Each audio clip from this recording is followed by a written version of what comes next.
जय श्री राम। आशा है आप सब कुशल मंगल से होंगे, सब कुछ सुयोग्य और आपके लाभ के अनुकूल चले, ऐसी हमारी प्रभु श्री सीताराम जी से विनती है, निवेदन है। हम सब का कल्याण हो, हमारे लक्ष्य मिलें। आपका वाल्मीकि रामायण के बालकांड के अष्टम सर्ग में स्वागत है।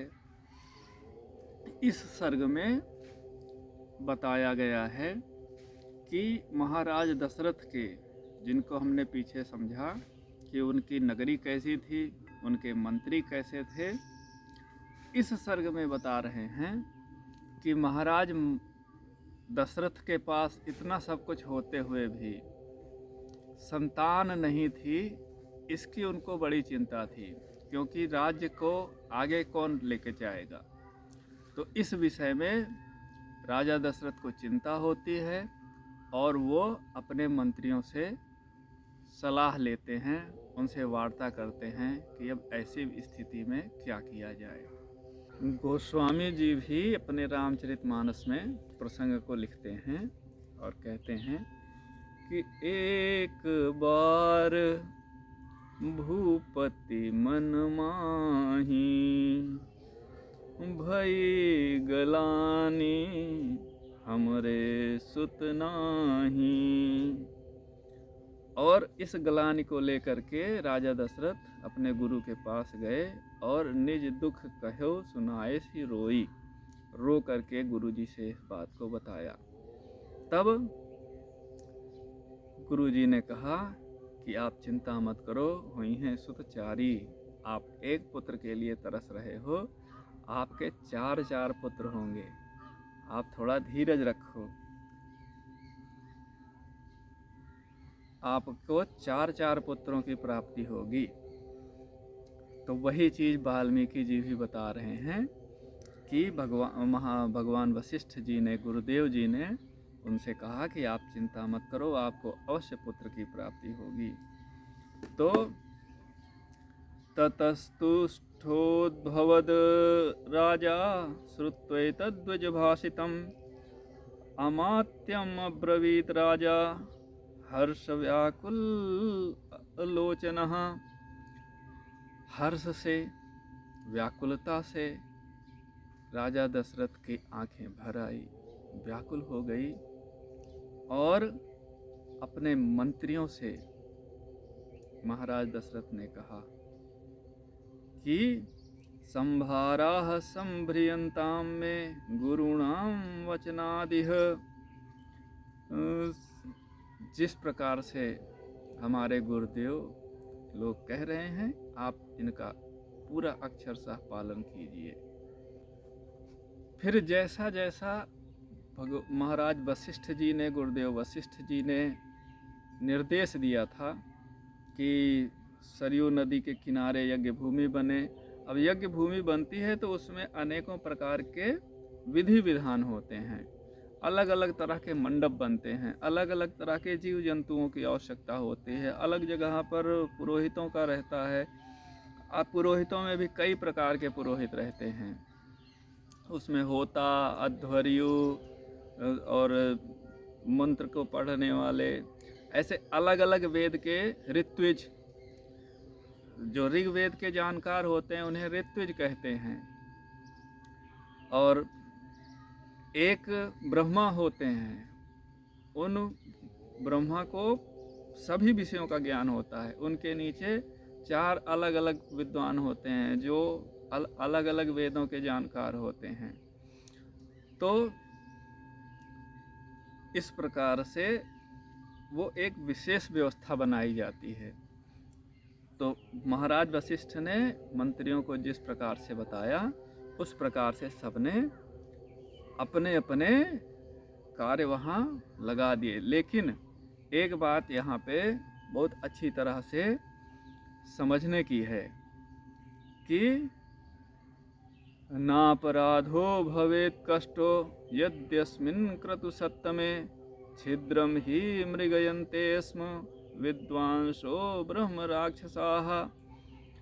इस बात का सबको विशेष ध्यान देना है कि किसी भी प्रकार की त्रुटि इस पूरे कर्मकांड के अंतर्गत, पूरी यज्ञ प्रक्रिया के अंतर्गत नहीं आनी चाहिए।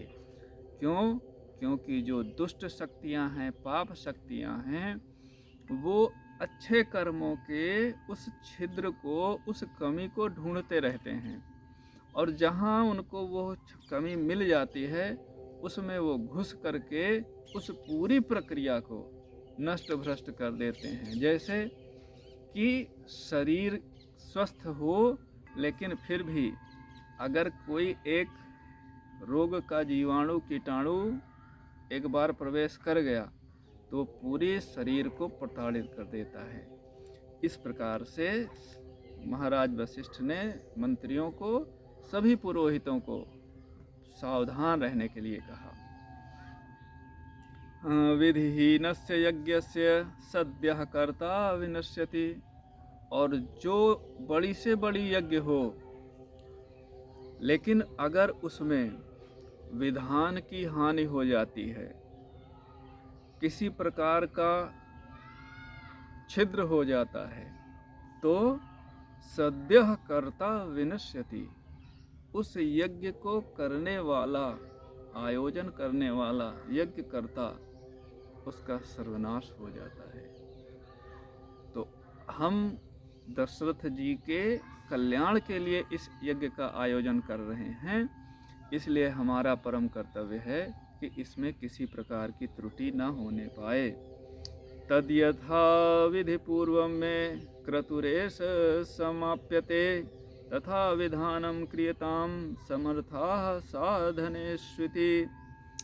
आपको सारे साधन मिले हुए हैं, आप सब जैसा विधान कहा गया है बिना किसी त्रुटि के उसको एज इट इज, वैसे का वैसा पूरा यज्ञ परिपूर्ण कीजिए। तथेति च ब्रुवन् सर्वे मंत्रिणः प्रत्यपूजिताः पार्थिवेन्द्रस्य तद्वाक्यं यथा पूर्वं निशम्यते। इतना समझाने के बाद सभी मंत्री और सभी पुरोहित अपने अपने कार्यों में लग गए, और जैसा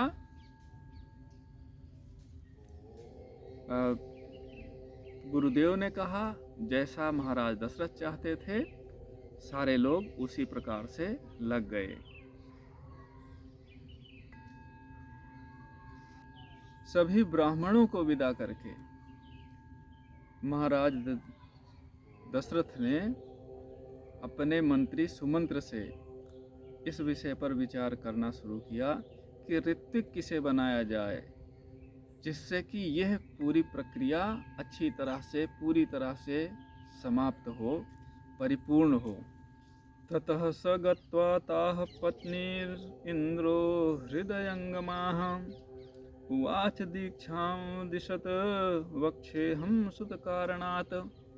अब इसके बाद मंत्रियों के बीच से उठ करके, दरबार से आकर के महाराज दशरथ अपने पत्नियों के महल में गए, और वहाँ उन्होंने सबको बताया कि अब हम पुत्र कामना से यज्ञ करने वाले हैं, और आप सबको हमारे साथ उसकी दीक्षा लेनी है।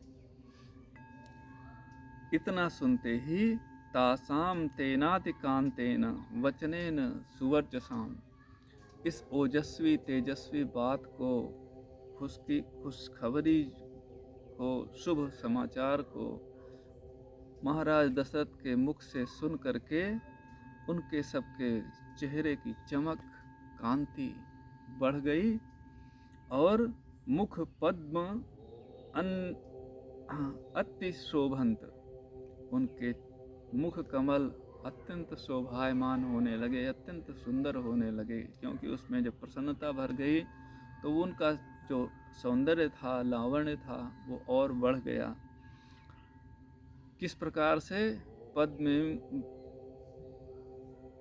पद्मानिव हिमाते, जैसे जाड़ा के समाप्त हो जाने पर कमल खिलने लगते हैं। जाड़े में कमल की बड़ी दुर्दशा होती है, क्योंकि जाड़े में जब शीत पड़ती है तो कमल पे ऐसे दाने पड़ जाते हैं, जैसे आप कभी देखो रोटी जल जाती है।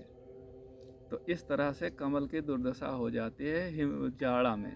तो लेकिन जाड़े के बाद जब वसंत आता है तो वो सब खिल जाते हैं, प्रसन्न हो जाते हैं। तो इस प्रकार से बता रहे हैं कि अभी तक जैसे उन रानियों के मुख पे पुत्र के अभाव के कारण से चिंता रहती थी, लेकिन वह चिंता, वो जाड़ा अब उनके मुख कमल से उतर गई और अब वसंत का समय आ गया और उनके ऊपर ईश्वर की कृपा का धूप पड़ी और वो मुख कमल उनका खिल उठा। तो इस प्रकार से यह 8वां सर्ग पूरा होता है। अब इसके बाद 9वें सर्ग में प्रवेश करेंगे, जिसमें सुमंत्र जी राजा दशरथ को ऋष्यशृंग, जो उस समय के बड़े विद्वान थे, ऋषि थे, उनको बुलाने की सलाह देते हैं। और वह ऋष्यशृंग अंग देश में रहते थे और संयोग से राजा दशरथ के ही दामाद थे। यह बहुत कम लोगों को पता है कि महाराज दशरथ के एक पुत्री थी जिनका नाम शांता था। और उस पूरी घटना को भी हम इस वाल्मीकि रामायण में पढ़ेंगे। आप सब तब तक ऐसे जुड़े रहें, सब्सक्राइब करते रहें, लाइक करते रहें। यदि आपके मन में कोई ऐसी भाव आता है, विचार आता है, तो उसको कमेंट करें। और इसके अलावा लाइक और सब्सक्राइब तो करते रहें, और हो सके तो इसको शेयर भी कर दिया करें। आपका कल्याण हो, भगवान श्री सीताराम जी की कृपा आप पे बरसे, आपको अपना लक्ष्य मिले, आपको अपना मार्ग मिले, भगवान सद्बुद्धि सदा बनाए रखें और जीवन के किसी प्रकार के कष्ट ना आने पाए। जय जय श्री सीताराम।